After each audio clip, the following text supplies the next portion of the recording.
Assalamualaikum warahmatullahi wabarakatuh. Perkenalkan, nama saya Zainal Arifin, NIM 19031110055 dari kelas Ekonomi Mikro 2A.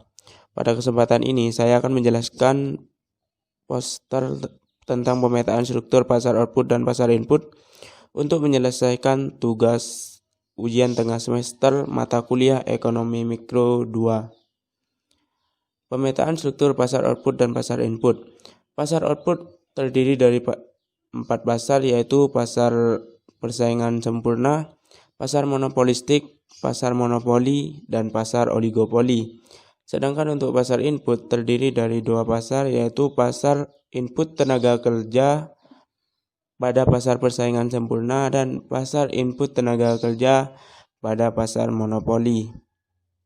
Baik, untuk yang pertama yaitu pasar persaingan sempurna. Pasar persaingan sempurna memiliki beberapa karakteristik. Yang pertama yaitu penjual dan pembeli sangat banyak. Pada pasar persaingan sempurna, jumlah penjual dan pembeli yang ada di pasar jumlahnya cukup banyak atau sangat banyak sekali. Kemudian harga ditentukan oleh permintaan dan penawaran. Harga yang ada di pasar persaingan sempurna itu ditentukan oleh harga permintaan dari konsumen dan harga yang ditawarkan oleh produsen.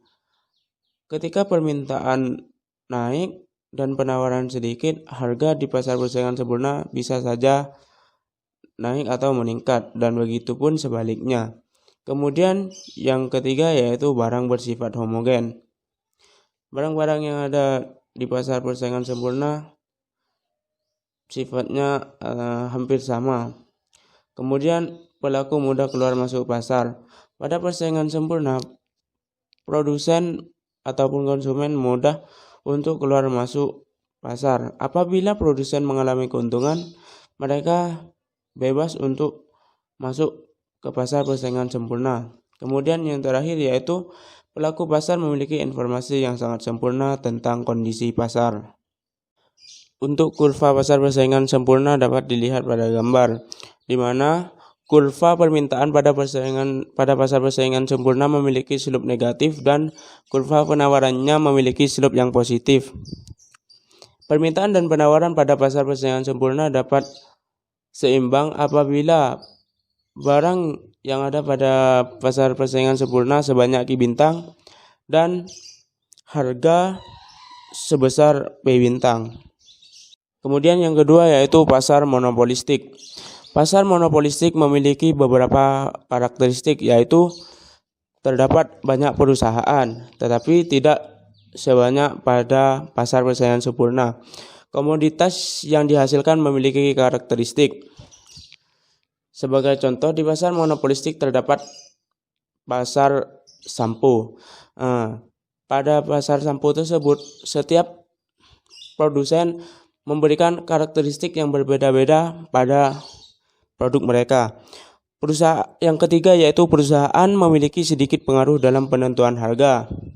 Yang keempat, rendahnya hambatan memasuki pasar. Hambatan untuk memasuki pasar monopolistik tidak sulit, sehingga produsen yang mendapatkan keuntungan dengan mudah bisa masuk ke pasar monopolistik. Persaingan promosi sangat aktif. Promosi merupakan salah satu hal yang sangat penting dalam pasar monopolistik, karena setiap produk yang produsen hasilkan itu memiliki karakteristik yang berbeda-beda, sehingga promosi sangat diperlukan agar para konsumen tertarik pada produk mereka. Untuk kurva pasar monopolistik, di sini saya menjelaskan tentang kurva pasar monopolistik dalam keadaan untung. Sebuah perusahaan dapat dikatakan untung dalam pasar monopolistik apabila kurva marginal cost sama dengan kurva marginal revenue-nya. Sehingga perusahaan di sini akan menghasilkan barang sebesar Q dan akan menjualnya dengan harga sebesar P. Keuntungan dari perusahaan tersebut ditunjukkan pada kurva, yaitu pada titik CP, dan untuk biaya modal yang dihabiskan sebesar OC. Yang ketiga yaitu pasar monopoli. Pasar monopoli memiliki karakteristik yaitu hanya ada satu penjual. Pada pasar monopoli hanya ada satu penjual yaitu satu perusahaan. Sebagai contoh yaitu perusahaan yang bergerak pada minyak dan gas yaitu perusahaan Pertamina. Yang kedua yaitu tidak ada substitusi produk yang mirip.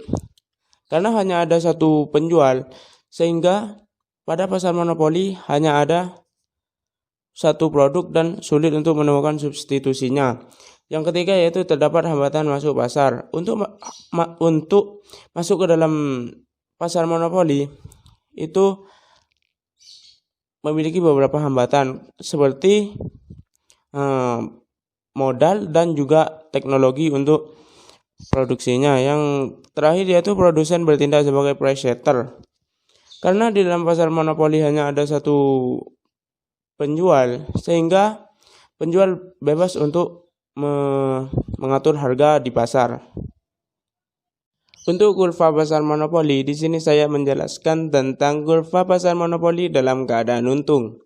Sebuah perusahaan dapat dikatakan untung dalam pasar monopoli apabila marginal cost sama dengan marginal revenue. Di sini ditunjukkan pada titik E.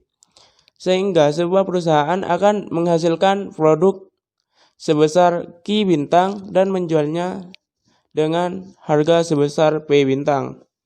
Keuntungan yang diraih oleh perusahaan tersebut ditunjukkan oleh titik C P bintang dan untuk modal yang dihabiskan sebesar OC. Yang keempat yaitu pasar oligopoli. Pasar oligopoli memiliki beberapa karakteristik. Yang pertama yaitu produk yang dijual memiliki harga yang hampir sama. Yang kedua yaitu karakteristik produk yang unggul menjadi kunci dalam persaingan oligopoli. Keunggulan dari produk dalam pasar oligopoli merupakan kunci dari sebuah perusahaan tersebut. Yang ketiga yaitu sedikit perusahaan dalam industri. Yang keempat produk bisa homogen dan juga bisa different. Yang kelima adanya hambatan untuk masuk pasar. Hambatan untuk masuk pasar oligopoli salah satunya adalah hambatan sumber daya karena sumber daya yang dibutuhkan untuk masuk pasar oligopoli cukup besar. Yang terakhir yaitu perubahan akan diikuti perusahaan lain. Perubahan yang dilakukan oleh sebuah perusahaan dalam pasar oligopoli akan diikuti oleh perusahaan lainnya. Seperti perubahan teknologi, maka perusahaan yang lain akan mengikuti dari perusahaan tersebut. Untuk kurva keseimbangan oligopoli dapat dilihat pada gambar.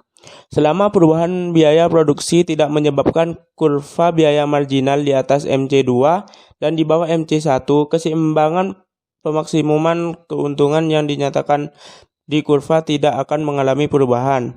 Selama kurva biaya marginal memotong di antara titik A1 dan A2, harga dan jumlah produksi perusahaan tidak akan mengalami perubahan. Jadi di dalam pasar oligopoli apabila tidak melaksanakan kesepakatan antar perusahaan, tingkat harga sulit untuk mengalami perubahan. Yang kelima yaitu pasar input tenaga kerja pada pasar persaingan sempurna.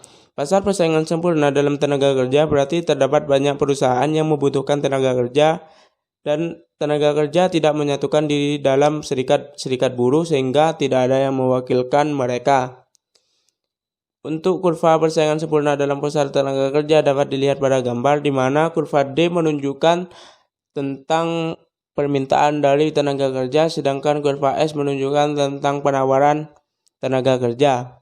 Keseimbangan antara permintaan dan penawaran tenaga kerja tercapai pada titik E di mana jumlah tenaga kerja sebesar L dan upah yang harus dibayarkan sebesar W.